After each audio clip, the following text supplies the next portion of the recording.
Jesse Stewart is an award-winning percussionist, scholar, composer, artist, writer, instrument maker, and community activist. In 2012, he founded We Are All Musicians, founded on his belief that music is a fundamental human right, through which he helps create opportunities for people to make music, regardless of age, musical training, socioeconomic circumstance, and ability. During the conversation, he demonstrates how any object can be used to create interesting music, and we also get to hear him improvise on a waterphone, as well as with me on my violin, with a unique instrument which he explains. I do hope you'll find Jesse to be as inspiring and interesting as I do. I've included timestamps in the description for both the video and podcast format. The video is closed captioned, and the transcript will be published soon at the same link on my podcast website. Hi, Jesse Stewart. Hi, Leah. Nice to see you. Nice to see you again. I wanted to thank you because I did that little improvisation online workshop with you and Ellen Waterman, who was on season 1 of this podcast last year. And it was really transformative. Like, it really just the simple ideas that just helped give us a sense of play. And we were all classical musicians in this workshop. It was really amazing. And since then, I have continued an improvisation practice. Oh, that's wonderful. Well, I certainly enjoyed our time together as well. But that's wonderful to hear that you've continued. That's great. So to introduce you to people that don't know you, I was thinking, okay, like you're a composer, multi-instrumentalist, community activist, visual artist. I'm sure I've missed a few things. Educator, author. Well, I think you've covered the bases there. Yeah. Yeah. Yeah. I mean, it's true that I play multiple instruments, but for the most part, it's mainly percussion. You know, I play. I started off on drum set, and I play a variety of percussion instruments, but that's really my home base, I would say. But would you say that all percussionists are multi-instrumentalists, and not necessarily struck instruments, right? Yeah, I think that that's true. I part of me thinks that percussionists are all secretly like collectors, because almost every percussionist I know has, quite a number of different instruments, in their basement or in their workshop or what have you. I think that's true. Percussionists are often called upon to play a wide variety of instruments, and even something like the drum set, which I still sort of consider my home base. That's what I started out playing, was drum set when I was young. Even it is a combination of multiple instruments, of course, right, from different musical and cultural traditions. So you have the bass drum and the snare drum from the European kind of, marching band tradition, and we have Turkish cymbals, and originally the tom-tom in a drum set was a Chinese tom-tom. So it's interesting that we have all these different percussion instruments from various traditions that were kind of all brought together, and a little more than 100 years ago or something, and people found a way to play them together. So the new things were a foot pedal that allowed people to play the bass drum with their foot, and then also a foot-operated pair of cymbals, which eventually became the hi-hat cymbals. Mm-hmm. Yeah, but anyways, yeah. So percussionists, I think, often, you're right. They typically play multiple instruments. Yeah. And the waterphone, which I heard you play before, I mean, that's a bowed instrument primarily. That's true. Yeah. In fact, I have one here. Ooh. So if people want to see it, and I could even play it if you like. So this is a waterphone. It consists of bronze rods that have been welded to this stainless steel. It's almost like two stainless steel trays, and then there's this central kind of cylinder, which is hollow. And it's typically played with water inside of it. So I don't know if you can hear this, but can you hear the water sloshing around? Yes. Yeah. So. And then this is a very odd coincidence, but the man who invented the instrument, his name was Richard Waters. I was going to mention that, yeah. Yeah. So between the water inside the instrument and his name being Richard Waters, he called it the waterphone. And he, in fact, made this one for me. He made 4 waterphones for me of different sizes. This is the biggest one. He called this the Mega Bass waterphone. And it's probably my favorite. I find it the most expressive. But you're right that it can be played in many different ways. But typically, it's most often bowed, and so we can bow one of these bronze rods. Now I'm going to bow it again, and this time I'm going to tilt the instrument a little bit, and you'll hear the water move across the bottom resonating plate, which kind of shapes the sound in an interesting way. Here we go.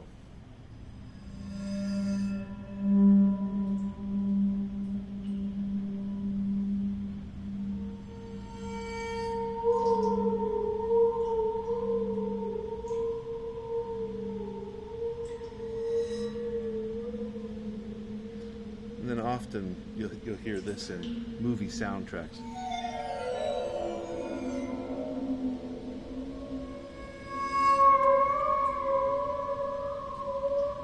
Yeah.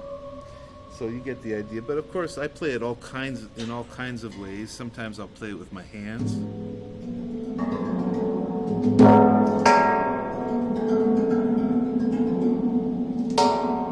I'll sometimes play it with mallets.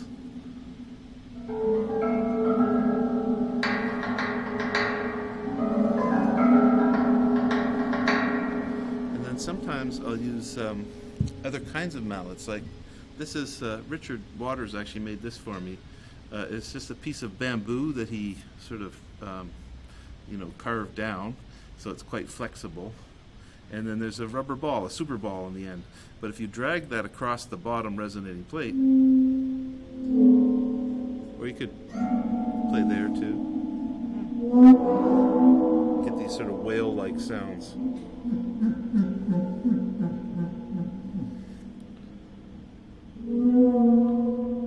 So, yeah, that's the waterphone. You know, that brings to mind a few things. A couple of your projects, the one I really love, I think it's called Pulse, when you filmed the dripping of the water on the drum head. Oh, yeah. Yeah, I've done that a few times, yeah. Yeah.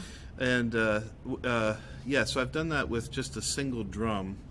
And it was a drum that I had specially made out of clear acrylic, so the drum is sort of transparent, and then and the head is clear, the drum head is clear, and then I actually, what you probably couldn't tell, is that I actually used silicone to kind of caulk the head so that water wouldn't seep inside the drum, and then I had a IV bag positioned above it, and experimented with different drip rates, and then eventually just opened the stopcock on the IV bag all the way so that the water just pooled on the head, and then played it, and the water kind of danced and sprayed. So I've done that with so I think the video you've seen is just a snare drum. I've done an installation along those lines where it was a full drum set, and on every drum I had an IV bag positioned over, and they were all dripping at different rates. And that was set up. It was set up at a Nuit Blanche event, and so they dripped all night. And I'd sort of worked out in advance the drip rate to sort of essentially, I wanted in the morning that the bags to be very close to empty, so that I'd have a pool of water. And so I think at 5 a.m. I did a performance on all these water-covered drums and got everybody wet. So yeah, but at any rate, yeah, I've used water quite a bit as it turns out in my work. I've also done some things with ice as well.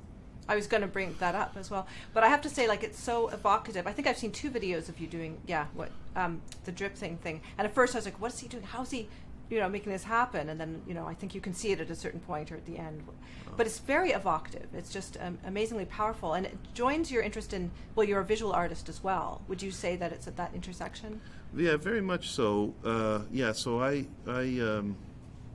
I majored in both visual art and in music as an undergrad student, and I found that the visual arts and sonic arts I sort of illuminated one another for me in interesting and productive ways, and And I also found that a lot of my teachers on the visual arts side were really incredibly supportive of, some of the things that I was interested in musically. Maybe more so than some of the teachers on the music side, who were less interested in, let's say, experimental music than they were, classical music and other things. But on the visual arts side, I had a number of teachers that were really supportive and engaged. So that includes a sculptor named Reinhard Reichenstein, with whom I'm still friends, and he introduced me to his partner Gail Young, who is an instrument inventor and builder, and is incredibly knowledgeable about experimental music, contemporary music. And so, while I was still a student, I was very fortunate to meet both of them. And actually, I think maybe the very first recording I ever made was with Gail and with Reinhard, and also with Jacques Israelovich, whom you may know of. He was the former concertmaster of the Toronto Symphony Orchestra. And we did some performances together as a quartet, and that was recorded and released. I think that was the first commercially released recording I made. Actually, I was still a student at the time. But at any rate, Reinhard was very supportive. Also, I studied with a photographer and performance artist named Susie Lake, who is also tremendously supportive of my interest in music, and very knowledgeable about contemporary music, experimental music.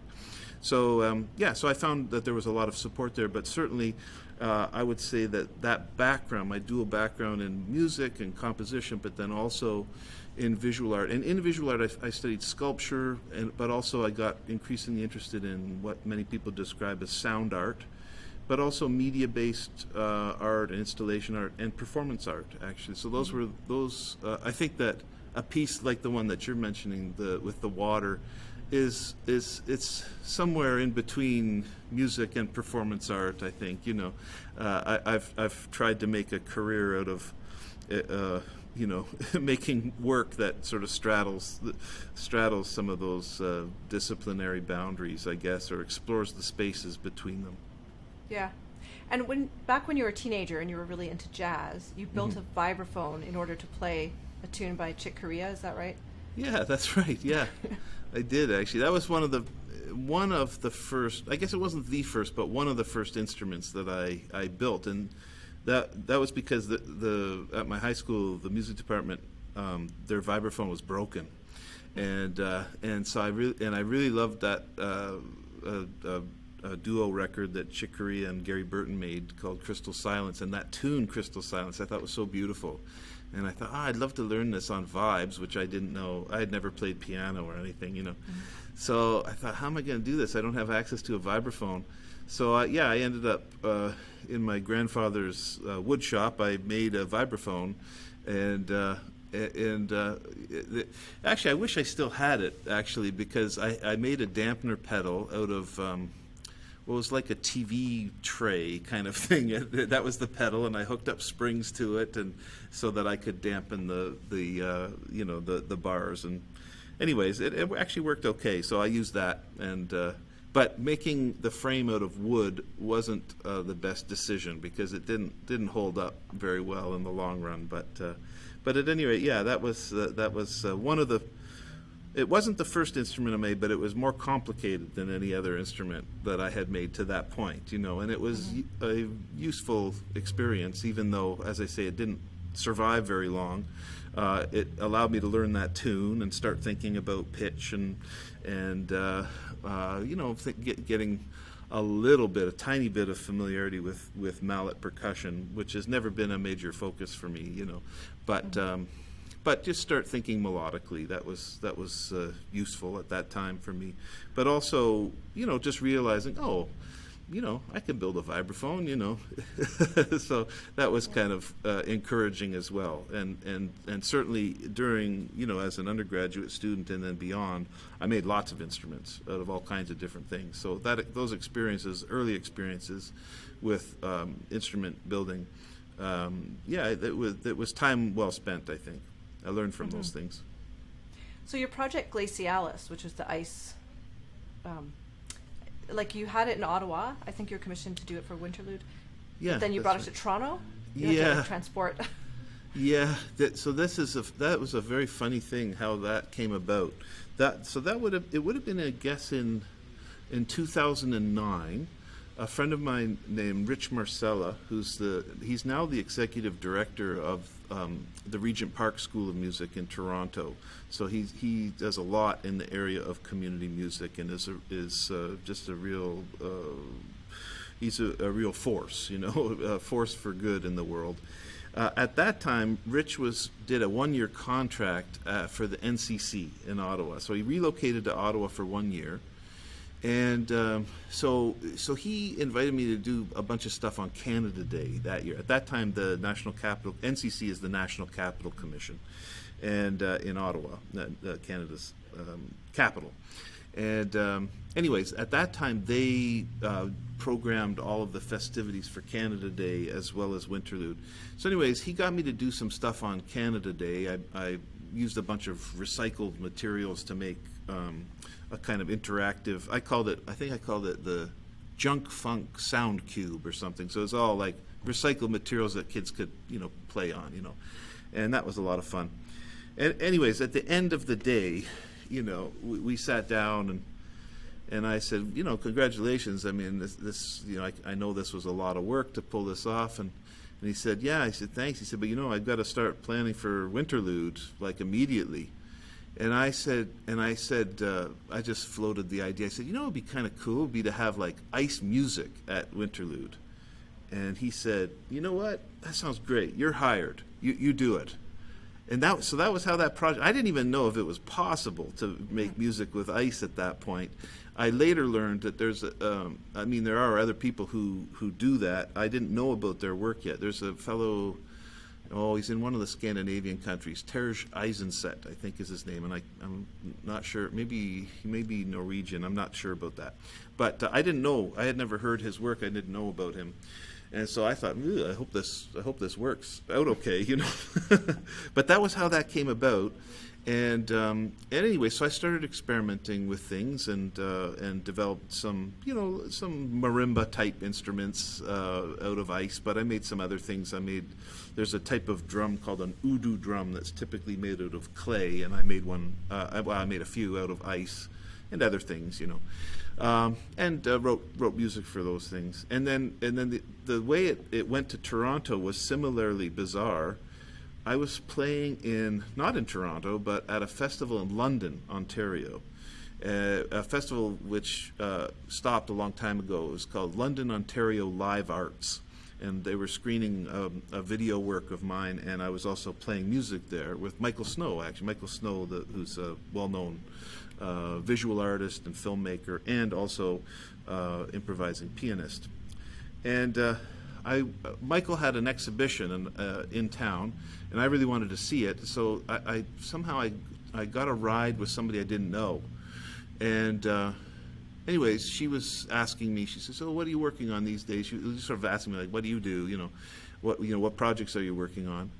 And I said, "Well, I'm starting working on this ice music project." And she said, "Oh, really?" She said, "Oh, that sounds very interesting." And so, anyways, it turned out that she worked for the city of Toronto, which at that time had a winter festival. I think it was called Winter City. And so she said, "You know what? Can we also commission you? Can it be a joint commission between the NCC and the City of Toronto for this ice music thing?" And so I ended up performing it at Nathan Phillips Square in Toronto as well. But the two, both of them were like total kind of happenstance. That's how that came about. It was really remarkable. And in Toronto, it was at Nathan Phillips Square outside. And we performed it a few times there. And then what was nice about that was they took a live feed of the ice music that we played, and they broadcast it in the outdoor skating rink at Nathan Phillips Square. So people were skating to the sound of their soundtrack of ice music being performed, live. So that was kind of cool. And then I think that was first, and then a week or so later, we performed it in Ottawa at Winterlude. But that was a really fun project. I'd love to give a shout out to my co-performers on that one. One of whom was my wife, Michelle McMillan, who's wonderful to go along with these crazy projects of mine. And also at that time, two Carleton music students joined me. One of whom was named Jamie Holmes, who's a wonderful drummer, and now, I think he's on tour with J.W. Jones right now, doing a cross-Canada tour. He's a really exceptional musician. He was an exceptional musician then, and he still is. He sounds really great. Wonderful drummer. And also another wonderful musician named Fraser Holmes. And Fraser was a wonderful musician, wonderful person, one of the funniest people I've ever met. And drums weren't his main instrument. Percussion wasn't his main instrument. He was a guitarist, a wonderful guitarist and singer-songwriter. But he was also quite a good drummer. And so we had a lot of fun together. And Fraser passed several years ago now. He had leukemia, but he was a wonderful, wonderful guy. But I did want to mention him. I think about him very often and think about our time together in that project in particular. I have very fond memories. Mm-hmm. Yeah. And with some of your students over the years, you've created music from boxes. Like you've shown the world that anything is viable for music, right? Any object, pretty much. Well, that's sort of my philosophy of music making. And I did teach for a number of years. I taught an instrumentation class at Carleton, instrumentation and orchestration. So we focused primarily, for the most part, it was a kind of traditional approach to instrumentation and orchestration. We used like the Samuel Adler textbook that everybody's used for, 50 years or something, But I one of the points that I wanted to make in that class was, look, yes, we should study that and know how to, write music and, for the instruments in the, Western Symphony Orchestra, but it's a very big world of sound. So in addition to focusing on that stuff, there were two other components to that course. One of which was I asked all the students to research and do a presentation about another instrument that doesn't come from the Western, art music tradition. So that could be an experimental instrument. It could be an instrument from a non-Western musical and cultural tradition. And so a lot of students would write about and do a presentation about instruments from their own cultural background, which was wonderful. And I said, and listen, I want everybody to develop a handout, but a fairly detailed handout that, what's the range of this instrument? How do you write for it? What are sort of common practice techniques? Well, what are some extended techniques? All of this kind of thing. And so I did that for a number of years, and I kept all of those handouts. And so eventually that became kind of like a second textbook in the course that people could refer to if they were, wanted to work with a daxophone, which is a little-known experimental musical instrument invented by a German fellow named Hans Reichel, or a fuhara, a Slovakian shepherd's flute or something. Both of which we actually had information on those in that sort of complementary textbook. The other part of that course was a group project that asked the students in the class to come up with an ensemble that would include every member of the class, but would basically take a kind of innovative approach to instrumentation, right? If we accept the idea, as I do, that really we're living in an era when any sound can be a viable sonic resource in our creative practice as composers and performers. If we accept that idea, what is that? What are the implications of that for instrumentation and orchestration? So think outside the box, come up with an ensemble. And so the responses, and then basically, the students would all pitch ideas, and then they would collectively decide which project they wanted to pursue. And so the first year, Curtis Perry is his name, fine composer. He's now also a teacher and a photographer, still lives in Ottawa. He suggested that we explore latex balloons as musical instruments. And it so happened that I had worked with a musician just once, I think, named Judy Dunaway, whose main instrument is balloons. And in fact, she wrote her master's thesis on the history of balloon music and experimental music, basically. So we looked at her master's thesis, we listened to her music, and we started making all kinds of instruments out of balloons and coming up with different notational methods for how do we write down balloon music, and different playing techniques and so on. And anyways, before long, word got out about this, and we were on CBC twice, one of which was a national broadcast, if you can believe that. And we did a performance together, and it was packed. I think because of all the CBC coverage, it was jam-packed. And then we got invitations to perform at festivals. So we performed at, I think, the Jazz Festival and the Ottawa Jazz Festival and the Ottawa Folk Festival. I think we did something at the Chamber Music Festival even.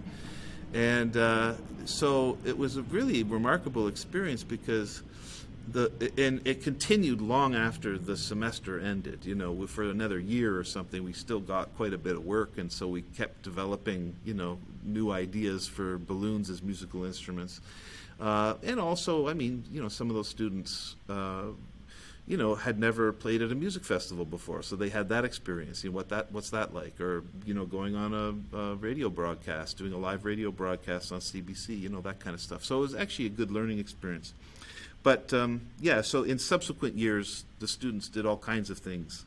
One year we made a bunch of instruments out of paper and cardboard.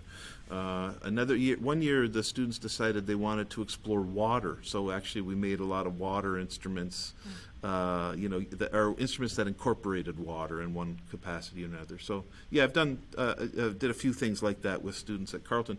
I actually don't teach the instrumentation course anymore, but I do still, have the good fortune of collaborating with quite a number of Carleton students in various things from time to time, Mm-hmm. And when you went to you did 2 masters concurrently, is my understanding, both composition and ethnomusicology? That's right. Wow, you've done your homework. Where are you finding all this information? Yeah, I did do that, yeah. So how was the workload? That sounds huge to me. Well, it was intense. It was a busy time, that's for sure. But I really enjoyed it a lot. And so my 2 composition teachers were James Tenney, who has since passed, who was a close associate of John Cage. Jim was also a really fine pianist, in addition to being an extraordinary composer, and so he had performed in Steve Reich's ensemble. He had also performed in Philip Glass's ensemble. So I think of Jim as sort of like the missing link in terms of American experimental music. He had studied with Edgar Varese, for example. So I learned a lot from him. And then the other person that I studied with on the composition side was David Mott, baritone saxophonist and composer David Mott, with whom, David is probably my closest musical colleague and collaborator on earth. David and I play together a lot. We've been playing together now for over 20 years, but at that time I was a student of his and really benefited from my studies with him as well as with Jim. So that was on the composition side, and I just really enjoyed. That was a really wonderful period in my life.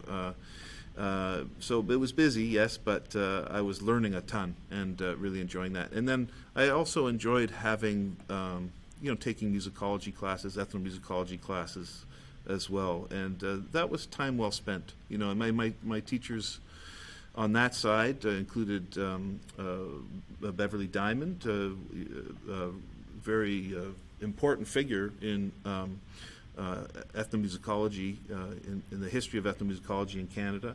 But also I took courses with Rob Bowman, who's a popular musicologist. I learned a ton from Rob. So it was actually kind of nice to have that balance. And I also took some classes in visual art too at the master's level. So I think people thought it was a little strange that I was, doing all these things, but I learned a lot from each of those contexts. yeah, so yeah, it was a busy time in my life, but it was a good time. I look back at that time. The other thing I should say, and I talked about my mentors, but of course we don't learn in a vacuum. So it was also wonderful to have a community of peers to learn from and with as well. And I'm still in touch with many of those folks. And in fact, I teach with some of those folks. My colleagues at Carleton, William Eckerd and Anna Hoofnagels, are both alumni of York University from the time that I was there too. And on the composition side, I learned a lot from some of the other folks that were in my cohort. Let's say I think I was the first person actually to graduate from the master's program in composition. I think so. It was quite new. It was quite a new program, that MA program, but. At any rate, it was a good time. And the one thing that's funny about that, so I ended up doing these two things at the same time, and again, it was sort of like as an undergraduate student, having one foot in the visual art program and another foot in the music program. I'm majoring in both, and I felt like they were it was really illuminating for me to have both kinds of experiences. I felt the same way at the graduate level, having my experiences in the ethnomusicology, musicology courses, but then also the composition classes. They reinforced one another and sometimes contradicted one another in interesting ways that were actually intellectually productive for me. But anyways, I got to the end of that, and the university gave me one degree. And I said, but look, I did all the requirements for both of these degrees. And they said, but you only paid for one. So on my transcript, it still shows I did both things, but they said, no, you get one Master of Arts degree because you only paid for one degree. So fair enough. I guess that's the way these things work. But at any rate, I don't have any regrets, really, about that. It was, as I say, it was intellectually productive for me at that time, certainly. At the beginning of the pandemic, when we were all locked down, I believe that's when you put out a bunch of videos like that you put on Facebook just with found instruments. Is that at that time, like the canoe paddles? I think that one went viral.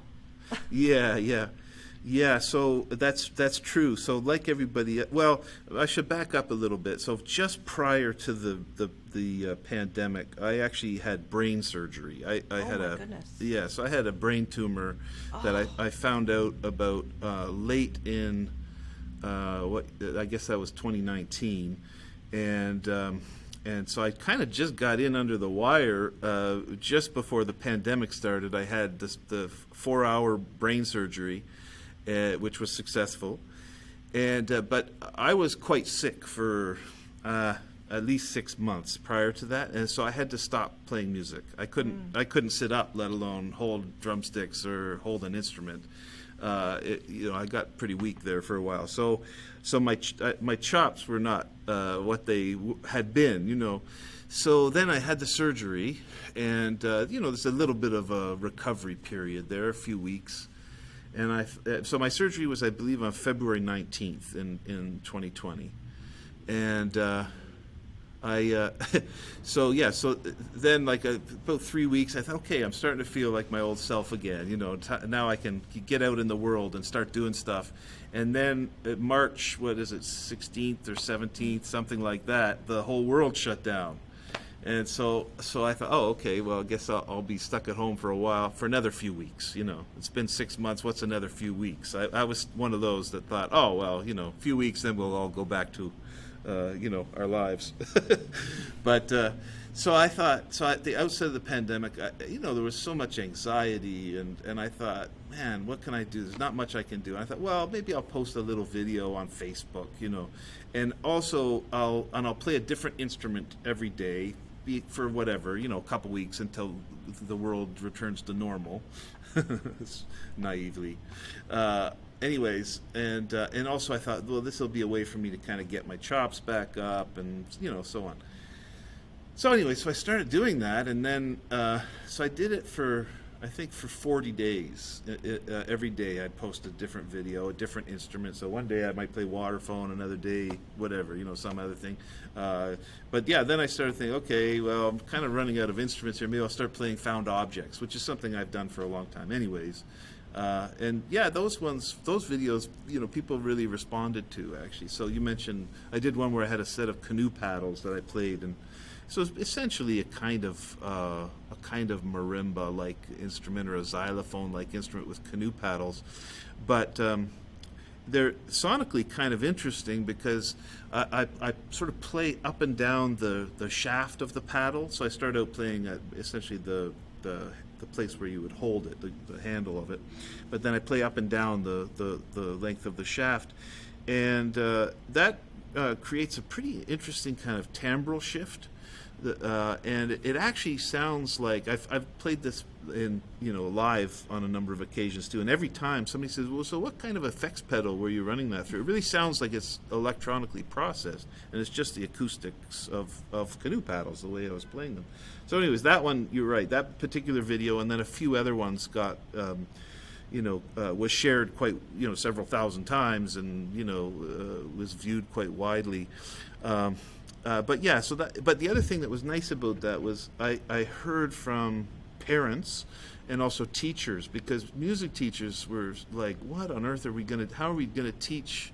I mean, Zoom and similar platforms hadn't, people were doing stuff on them, but there were still some bugs to be worked out there, particularly when it came to music, trying to do music online. So teachers just, I think so many teachers, and music teachers in particular, were having a hard time.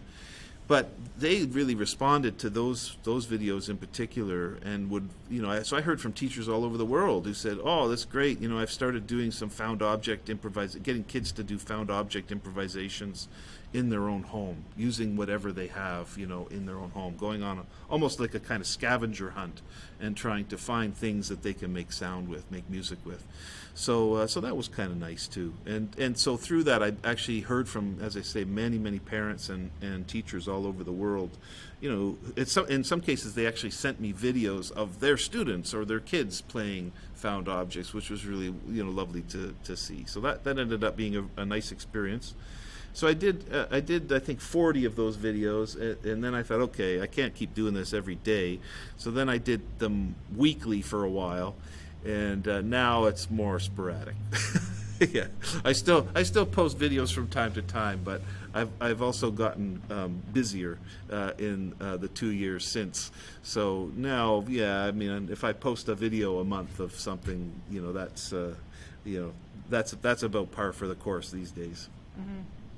That must have been so gratifying to get that feedback about the kids. And I want to talk about your work, as a community activist in inclusivity, but I was wondering if we could have, do you have your hand pan there maybe, or something? I don't have a hand pan, but I do have some other things here that I can show you. So I showed you the waterphone, mm-hmm. But maybe because we've been talking about found object improvisation, or composition for that matter, mm-hmm. I can maybe talk a little bit about my approach in that area. And so I would say, again, taking this idea as a starting point that, any sound can be a viable musical resource. So when I find a sound, let's say, so I have two stones here. These are just stones that I picked up on the shoreline of Lake Ontario. So we can tap them together, right? Okay, we get a sound, and that's okay. But then, so I always think, well, what can I do with that sound? How can I vary it? So thinking about sonic variation. And thinking about variation in different musical parameters. So an obvious one is rhythm, right? So instead of just a constant pulse, if we play something maybe a little more syncopated, that's more interesting, okay? But it's still the same sound over and over again. So if I wanted to add a little timbral variation, how might I do that? Well, one way would be to use my mouth as a resonator. So thinking about resonance. So if I change the shape of my mouth, I'm going to sort of change the resonance of the stones. And so we'll get a little bit of timbral variation. Hopefully that'll translate here. I'll give it a try.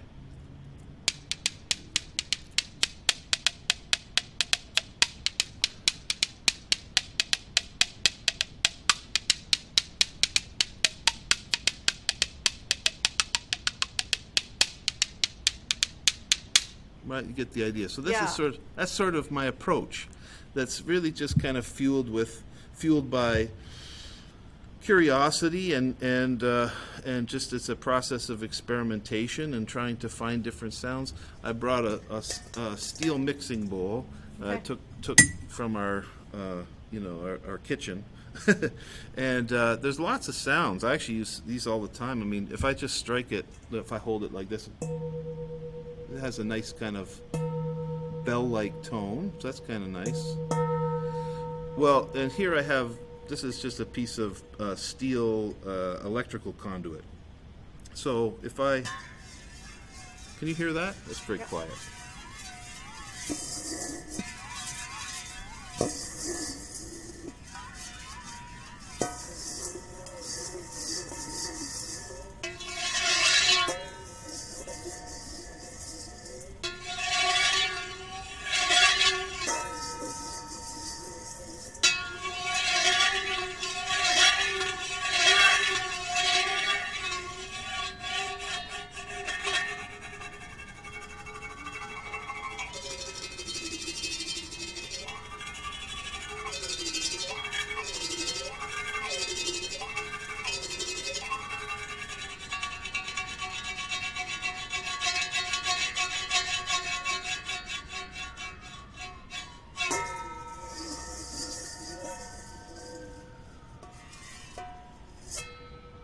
So you can get lots of different sounds out of it. And I mean, if we add a little bit of water, this was my drinking water, but we can use it, put it to musical ends. We were talking about water earlier. Just pour a little bit of water in there. Maybe I'll put that away from the computer. And then if I use a mallet,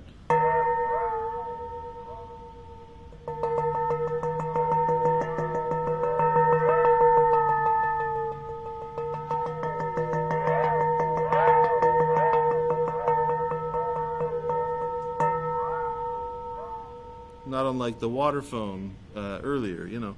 So that's sort of my approach. You know, okay, that's an interesting sound. What can I do with it? Essentially, that's the driving question. Now another. Now I play regular instruments too, regular, more traditional, let's say, instruments. So I have a snare drum here, and I've just finished working. You know, you can't see that at all, can you? But if I do this. Maybe you'll see it. Okay, yeah. Yes, there we go. You don't see me, but that's okay. You'll see the drum. So I've just been working on a set of 32 studies for solo snare drum, and some of which are for like prepared snare drum. So and these aren't really like traditional rhythmic studies. They're more about sonic exploration. So some of the things like these rubber ball mallets.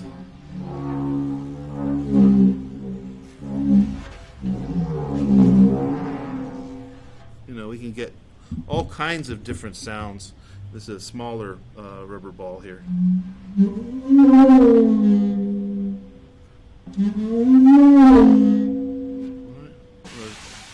you know, even just with my hands, or, you know, I have drumsticks here, but, you know, instead of playing it, you know, in a more traditional way, what if I do this?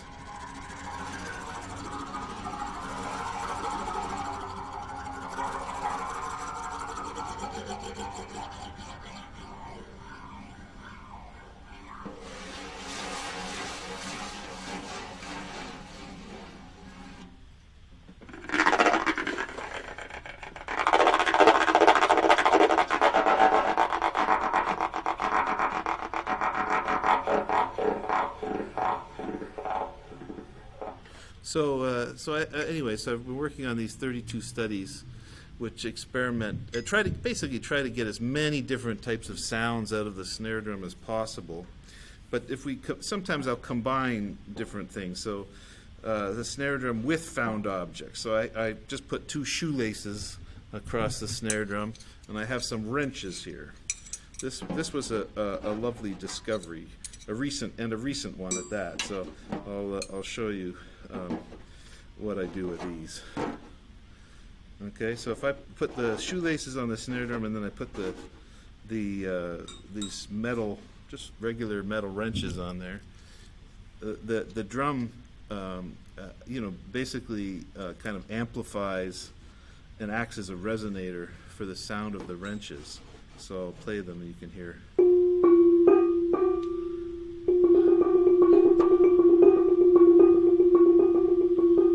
And of course I can still play the drum too.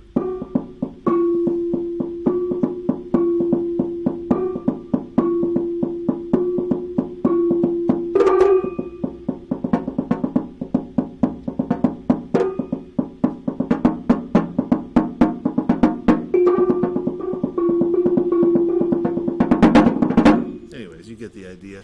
So that's sort of, it's a kind of in a way, it's almost a similar approach to the one I described earlier about a process of experimentation and then, finding a sound and then thinking, okay, what can I do with this? How can I vary this?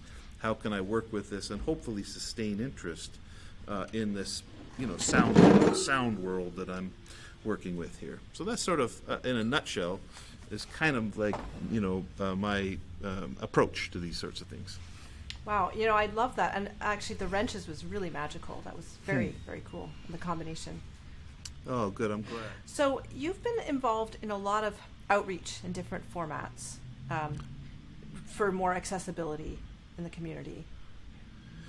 So I started an organization called We Are All Musicians, and the name of it sort of really summarizes the philosophy behind it. The idea that everybody is a musician. Everybody should have opportunities to play music if they want it. But the reality is that not everybody has had that experience and had opportunities to do so for a wide variety of reasons. To a considerable extent, music education in Canada, and I think this is true in a lot of other places, has tended to be a function of class privilege. So that's one thing that I've been thinking about, and that the We Are All Musicians project is sort of, the intention is to make sure that everybody, including people who maybe whose parents didn't have the means to put them in piano lessons or violin lessons or whatever, making sure that they have opportunities to play music as well. Part of that work has also been around, playing music with people with disabilities of various kinds. And of course, there have been many wonderful musicians who have disabilities. In fact, some of the greatest musicians have had disabilities, I think of jazz guitarist Django Reinhardt, for example, who, I think the story, I think he was involved in a fire, and so his on his chording hand, he really only had the use of two fingers, and became one of the great, I would say universally acknowledged as one of the great jazz guitarists of all time. And so I think the traditional narrative was like, oh, isn't that amazing that he became such a great musician despite his disability? But I think maybe we need to reframe that and think, well, maybe it was because of that he played the way he played. Maybe we need to not think of it as, oh, wow, what a problem that he overcame. But maybe it actually led to him becoming that, incredible musician that he was. But at any rate, there are, there have been people historically who maybe have limited motor control, for example, and can't hold or pick up traditional musical instruments. They can't pick up a drumstick or hold a saxophone or a violin or something. And so now I think we have a real opportunity because, there are all kinds of technologies, adaptive and assistive technologies that can be harnessed to make sure that everybody, including people with limited motor control, have opportunities to make music. And so that's some of what I've done, what I've been interested in, and I've tried to do with We Are All Musicians. Yeah. Mm-hmm. And so I know you have your cymbals, or what are those, gongs behind you? Yeah, plate gongs. Yeah. Yeah. So they're. I talked briefly with. No, if people heard the episode with that. Ellen Waterman, we talked a little bit about Pauline Oliveros and the adaptive use musical instrument, which you were great. Also very, but not everyone's heard that episode and they may not know what I'm talking about. Sure. So yeah, I can give a very brief kind of description of that. So Pauline Oliveros was a wonderful composer and improviser and theorist and humanitarian and a dear friend of mine and Ellen's and someone I had the good fortune of playing music with on a number of occasions. And anyways, about I'm going to say 15 years ago or something now, she had the idea. She said, you know what, we should try to come up with an instrument that can adapt to anybody's range of motion. So if someone can only move their eyelid or they can only move a few fingers, how can we make an instrument that they can use and they can play? And so that was the start of what became the Adaptive Use Musical Instrument, or AUMI, which is pronounced variously. I say AUMI. I think Ellen says OMI, but whatever. AUMI is the acronym, and basically it's a kind of movement to music type technology. So you can use the built-in webcam on an iPad and track movement, even very small movement. So you can zoom in. I've used this in a variety of contexts. For a while, I was, prior to the pandemic and prior to me getting sick, I was making music every week at St. Vincent Hospital in Ottawa, which is a complex care facility. And so, many of the patients there have limited mobility. And so, there's a young woman who had a spinal injury who really could only move a couple fingers and her eyes. And we could track that movement, and she could play music, and she and I would bring a handpan or something, a drum or whatever, and we would play music together and have fun. So that kind of thing. So it's been, the adaptive use musical instrument's been used a lot in those kinds of settings, in therapeutic, settings, hospital settings, but music therapists have used it. But often I use it in community settings as well, and traditionally, the way most people use it, except for me, as far as I know, to date anyways, have used it to trigger digital samples. So it comes with all kinds of samples, and you can change the tuning, and you can change the sample, the type of digital instrument that it's that you're hearing. You can load your own samples. But what I have started doing with it, and this started when I was at St. Vincent Hospital. I would bring it in and I would set it up, and then, but I would, instead of triggering a digital sample, I would use the adaptive use musical instrument to send MIDI signals. MIDI stands for, what does it stand for? Musical interface? No. Musical instrument digital interface. Yeah. And I would use it to send MIDI signals to little strikers, little mechanical strikers that I would build, and attach to acoustic percussion. So the person who could only move a couple of fingers or their eyes or whatever would track that, and they would move, and a cymbal would play, or a gong, or a cowbell, or a drum, or whatever, And that was, I think, a little more exciting for people than and it was maybe also, I think, a clearer sense of causality in a way. Like you do this, and very quickly. I mean, it's almost instantaneous. You hear a sound. So anyway, I was working on that, and then I got sick, and it got hard for me to move my equipment around. And then we were in the pandemic, and I thought, well, what am I going to do now? I'd really love to still be able to make music with people online, and so I started making these gongs. They're just made out of aluminum, so they're kind of plate gongs. And I made quite a few. This is only a small number. I made about 70 of them so far, and of different diameters, and also different. These ones are all circular, but I made some that are in different shapes too, polygonal shapes. They have a different timbral quality actually. But anyways, so there I have some. I don't know how well you can see that, but I have a few strikers attached to the frames in which the gongs are mounted. And then what I do is I track movement over Zoom or the platform that we're on today, Riverside. I've never tried it with Riverside, but we could try it if you like, and just see if it works. And then that way, your movements could actually activate the gongs, and I could play Waterphone or something else, But at any rate, what this does is it allows me to still play music with people actually all over the world.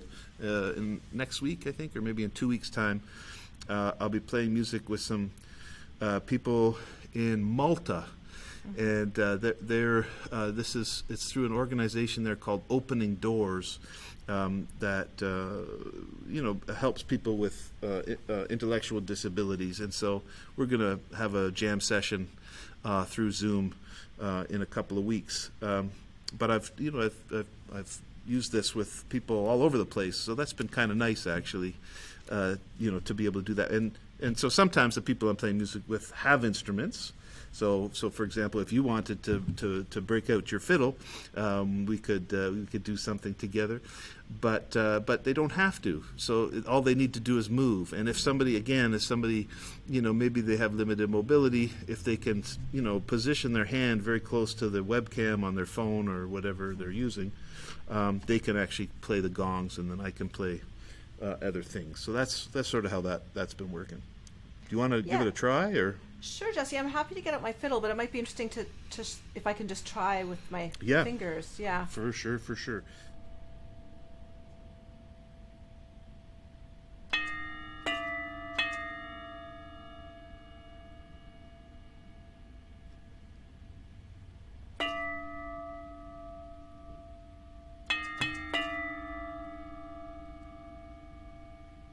So will it react to me moving? Yeah. Okay. So It should. Do I need to go near my webcam, or? You're good. Yeah? I would say slower and lateral back and forth movements will work best.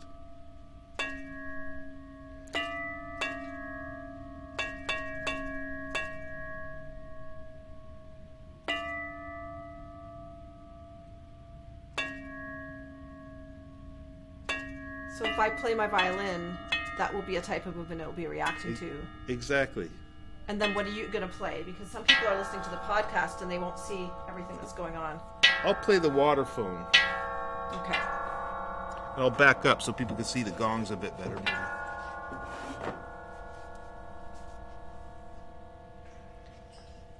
So I'll use some what we call extended techniques on my violin, as well as some more traditional sounds for people. Great.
move to turn it off, it'll maybe start up again Yeah. here.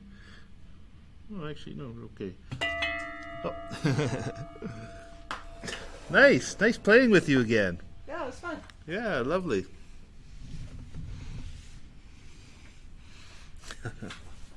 So you have written a book with AJ Heppel about teaching improv pedagogy.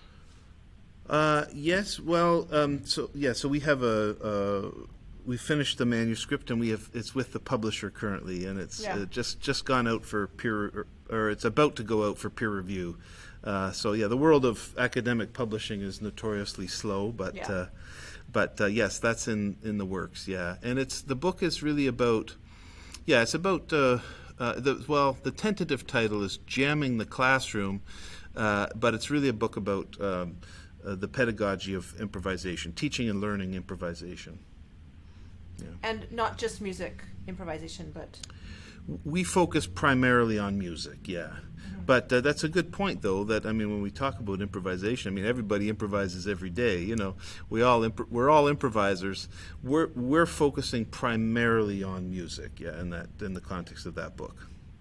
And I realize it's an academic book, but what, in sort of lay people's terms, what kind of things do you write about? Well, the way the book is structured is we kind of look at. We look at different sites and different ways in which we learn to improvise. So, and we kind of start with the individual improviser, and then kind of get progressively, larger in scope. So, various forms of self-study and self-learning are important to the development of most improvising musicians. We spend time working on our craft and listening to recordings, these kinds of things.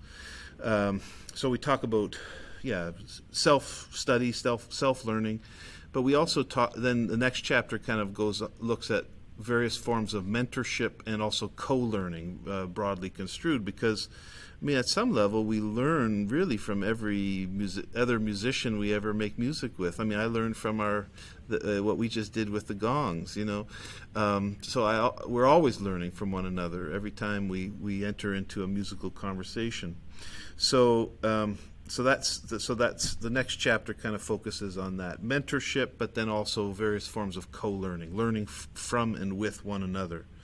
And then we kind of keep expanding the circle out a bit. And so we have a chapter where we talk about, the importance of music festivals and concert series. Both Ajay and I have a background in arts presentation. He founded the Guelph Jazz Festival.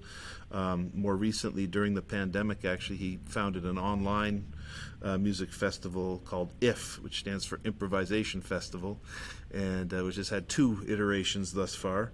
And in a previous life, I was the artistic director of a presenter and producer of new music based it's in Waterloo. It's called Numis.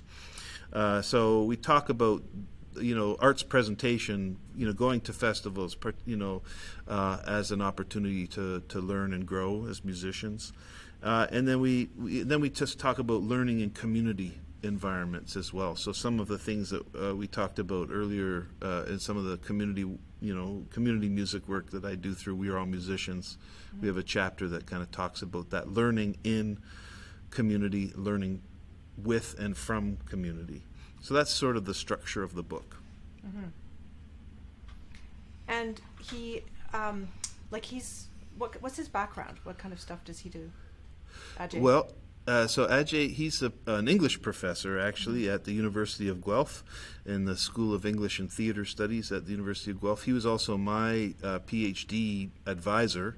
I did my doctorate in that program. So in name, it's a School of English and Theatre Studies, although it used to be called, it had a funny name, it was the School of Literature and Performance Studies in English, and the acronym was SLAPSI, which often elicited laughter, so they shortened it to the School of English and Theatre Studies, which I think was probably a good move, but really it was the performance studies part of it that was of greatest interest to me and most relevance to my doctoral research. But at any rate, he was my advisor, but we already knew each other, and we had already, I think, recorded an album together. He's also a musician. He's also an improvising pianist, and I've known Ajay a very long time, I think going on 30 years at this point, and are pretty close to it anyways. So yeah, we've worked together a lot in a variety of contexts, writing things together, playing music together, working on arts as art, working together in arts presentation, that kind of thing.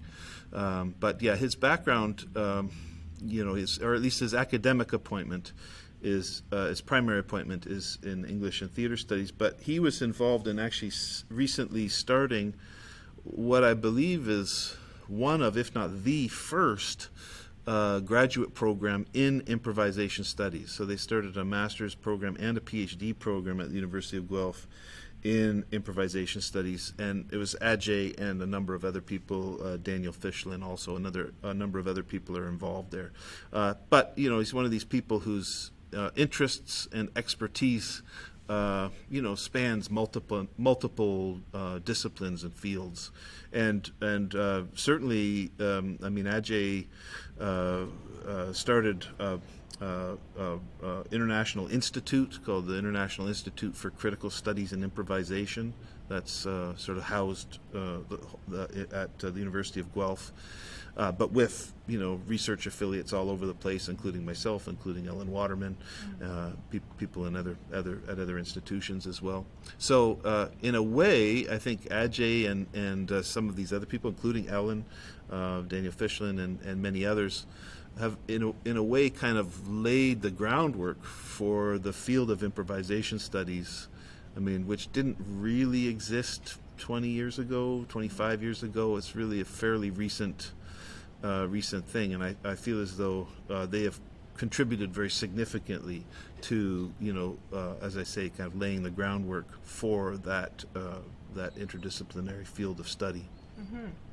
Yeah, in season 1, I spoke with the improvising cellist Peggy Lee. Do you know her or of her? I do. I love Peggy's work. Yeah. Yeah. I think very, very highly of her playing. I don't think we've ever played together, but I love her playing. Yeah, and she spoke about when she first started improvising, it was with dancers. Which I found really interesting, like this whole cross-disciplinary, how you'd feed off the energy in a different way. It was really interesting to me. That is interesting. I came to working with dancers rather late. It's really just over the past 7 years that I really started, playing quite a bit, working quite a bit with dancers. I just recently premiered a new piece for which I wrote the music, and that was with Propeller Dance, a wonderful integrated dance company in Ottawa. It's a professional contemporary dance company that includes some dancers with disabilities and some without, and that's what they mean by integrated dance. That's the term they use. And anyways, I did a piece for them where I was playing a relatively new instrument to me, and a very interesting instrument at that, called the euphone, which is sometimes referred to as the crystal bachet. It consists of glass crystal rods that one plays with moistened fingertips, and but it's quite interesting looking because it has these large sound diffusers, some of which are made of fiberglass, and then one is made of stainless steel, and they amplify and color the sound in a really interesting way. So anyways, I was playing that instrument with Propeller. We premiered that piece, I think maybe 2 weeks ago. And then I'm also working right now with another dancer, wonderful dancer and choreographer named Natasha Bakht, who, in addition to being an incredible dancer and choreographer, is also a law professor at the University of Ottawa. Quite remarkable. So we've been working on a piece together as well. So, but that's relatively new for me. I hadn't really worked a lot with dancers, but I've learned a lot, through that process, and not translating, but thinking about their gestural vocabularies and how what kinds of sounds fit, and without always making it about kind of like me mimicking them. Sometimes it's like a counterpoint, point and counterpoint situation. But that's been an interesting learning process for me, collaborating with dancers. Is this composed music or partly improvised or all improvised? Well, I would say a lot of my work combines elements of composition and improvisation. So certainly there are some improvised elements, although through the rehearsal process, often what happens is the piece becomes a little more solidified, so that the dancer. I mean, one thing I learned, I didn't know this before working with dancers, but dancers rehearse. I've never rehearsed for anything as much as I do when I work with dancers. Like, it's unbelievable. But the amount of time it takes to really internalize it, get the choreography into their bodies, I didn't know that.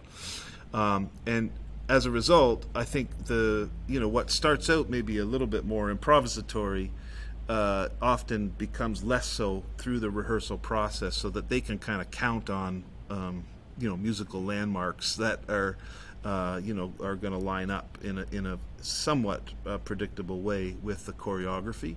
But having said that, certainly with Propeller, usually there are unexpected things that happen, and including in performance. And many of the dancers with Propeller are also exceptional improvisers, and so sometimes, something that's never happened before will happen in the course of performance. And so I actually kind of like it when that happens most of the time, because then we're often we enter into new territory.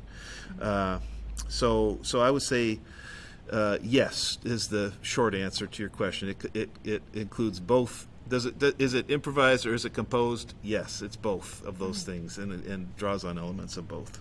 Yeah. That's true for the snare drum studies that I did actually develop scores for all of them, but many of the things that I asked the performer to do, there isn't really a way to notate them, so I had to develop a variety of different sort of notational strategies to communicate the ideas. So in some cases it's traditional Western notation, but in other cases it's like a set of written instructions. Augmented by diagrams and things like that. I just finished working on those snare drum pieces last week. So now I'm going to try to learn them myself and make audio and video recordings of them. Great. Yeah. And just to circle back to when you started as a jazz drummer, when you were a teenager, I just love jazz, and I've been curious about this. So jazz drummers, you don't really have to memorize the tunes the same way. You don't really need to know the chord progressions, or am I wrong? Well, that's interesting. Need to, maybe not, but is it a good idea? Yeah, it's a very good idea. And in fact, typically when a jazz drummer, and the other thing is, when we say a jazz drummer, that can mean a lot of different things, And even for me, it means something different now than it meant when I was, 20. Yeah. At that time, I was pretty narrowly focused on, for lack of a better term, bebop, subgenre of jazz and its derivative, so hard bop, modern jazz, essentially. That was really what I was focused on. Now I have I would say, a much broader view of what constitutes jazz drumming than I did at that time. But at any rate, if we're playing, in a context like that, let's say, with a kind of hard bop band or something, it's really important for the drummer to know the tunes. So when they solo, it's important that you know the form of the tunes, so that your solo reflects the form. And so that extends, part of that is knowing the melody of the tune, but also it's really helpful to know the chord progression. So when I was studying, when I was a teenager, my drum teacher would do something where he put on a blues recording, like a jazz recording, but of a tune that was based on 12-bar blues, and he would literally drop the needle, and he would say, "What measure are we in?" So I would have to I would only have a few seconds to know, okay, that's the turnaround, so we're in measure 10, or I would have to know. But he really drove this point home, that we have to know where we are in the chord progression at all times, especially in something like a blues form, 12-bar blues. That's essential. But in other song forms as well, that's very helpful to have an understanding. So I would say, Do we always have to? Do we always need to know the chord progressions and harmonic form of the piece? Well, no, but it's a good idea. It's an important part of I would say anyways of playing jazz, particularly if we're playing tunes with chord changes. I mean, it's important that we know that. So studying piano is a very good idea, for aspiring jazz drummers. I think having some grounding in jazz harmony is a very, very good idea. But you hadn't studied piano when you were younger? No, mostly self-study. I mean, actually, that's not entirely true. I did take some piano lessons with a jazz piano player, and that was helpful. That was helpful, yeah. And just to close out, I'm curious, in your pre-pandemic life, were there trips you took where you had like amazing musical experiences? Is there anything that stands out to you, or maybe special performing experiences? Oh, many. Both actually, both as a listener and as a performer. Let's see. Well, I could tell you about a few things that made a very deep impression on me. One was, it was in a lot of ways was kind of the first jazz concert I ever went to. I was, I think, 15, and I had kind of I started playing drums fairly late. I think I was like 13 or 14, and I was mostly just I played in rock band with some friends and things like that. But I wasn't really taking it very seriously. But a friend of mine, his name's Dave Powell, a wonderful saxophonist and pianist. He was a little more knowledgeable, especially about jazz than I was at that stage. And he said, look, there's a really famous jazz drummer coming to Toronto. His name's Elvin Jones. He played with John Coltrane. And I don't think I even really knew who John Coltrane was at that point. And but he said, listen, you need to go and check this guy out. Let's go. So we went to hear Elvin Jones. And it was at a club, which is wonderful. At that time in Toronto, I grew up in a suburb of Toronto, but and I didn't drive yet, so we took the GO train in. And we went to this little club on Bloor Street called the Bermuda Onion, which has been closed for probably over 20 years, I think, at this point. But at that time, they were bringing in all these incredible musicians to play there. So I heard Elvin Jones there. That was my first trip. But I heard Max Roach, another legend, jazz drumming legend. Who else? Tony Williams, I heard there. All incredible musicians. McCoy Tyner, who played piano with John Coltrane. Anyways, I heard a lot of great music that really changed my life at that club. And what was really great about going to hear that music in a club setting was that I got to meet these people. I got to meet Max Roach and talk with them.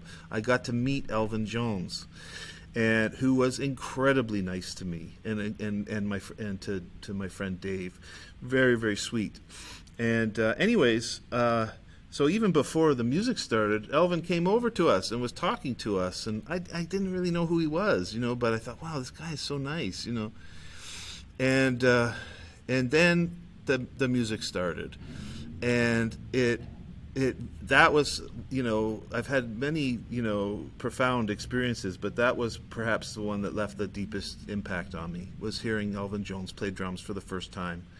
I mean, it wasn't just his chops or his musicality, both of which were amazing, but it was also, there was a kind of commitment to the music, to what he was doing, that left a very, very deep impression on me. It was really remarkable to see that and to hear that, and to then talk with him afterwards.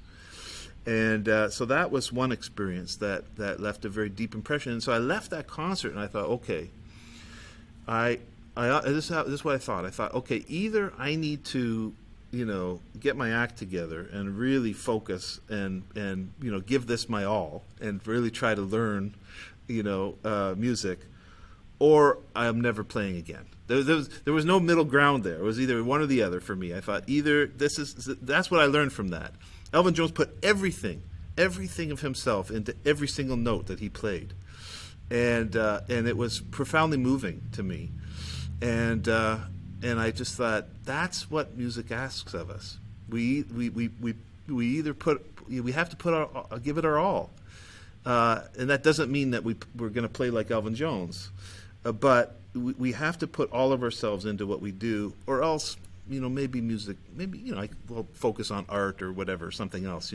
So anyways, I did. I thought, okay, I'm gonna really buckle down and try to put all of myself into music. So anyway, so that was one example among many of concerts that were really quite remarkable and left a deep impression on me.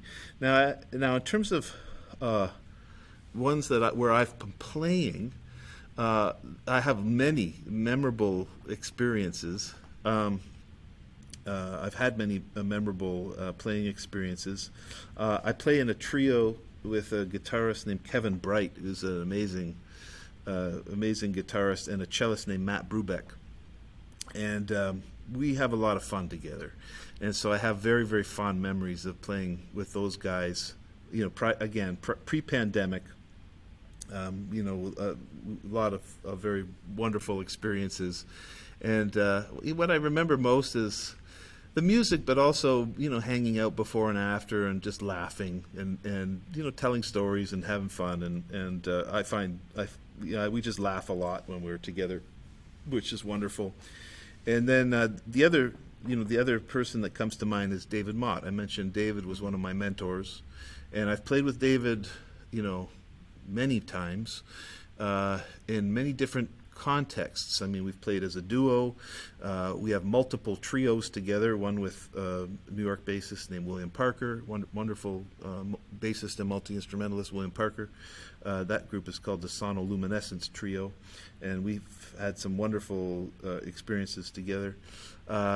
But we play in other trios as well, and we, I played in David's quintet and all kinds of things, and so I have many very, very fond memories of playing with him in a wide variety of contexts, including once he was invited to play for the Dalai Lama. The Dalai Lama was in Toronto, and David, much to my delight, asked me to play with him, and so it was quite an unusual gig, as it were, but it was certainly memorable. That's for sure.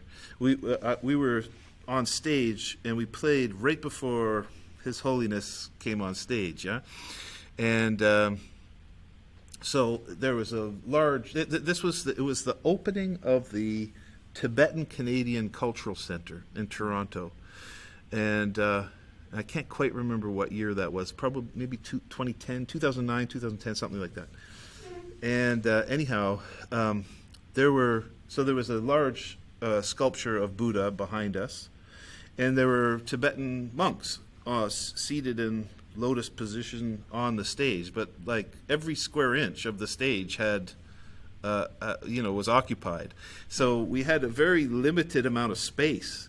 So I had to be very economical. So I just brought a waterphone, and David played baritone saxophone. I played waterphone, but I remember being really concerned that I was going to, as I bowed, elbow the monk in the head, the monk who was seated right beside me.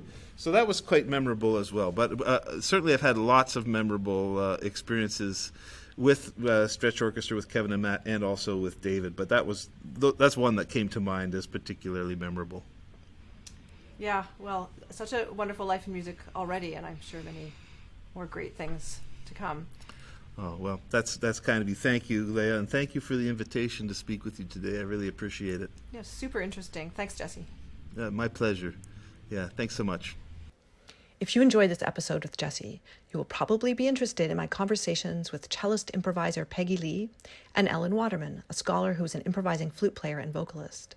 All episodes are available in video format and wherever you listen to podcasts. Please follow and share. If you consider rating this podcast, it will definitely help new listeners discover it.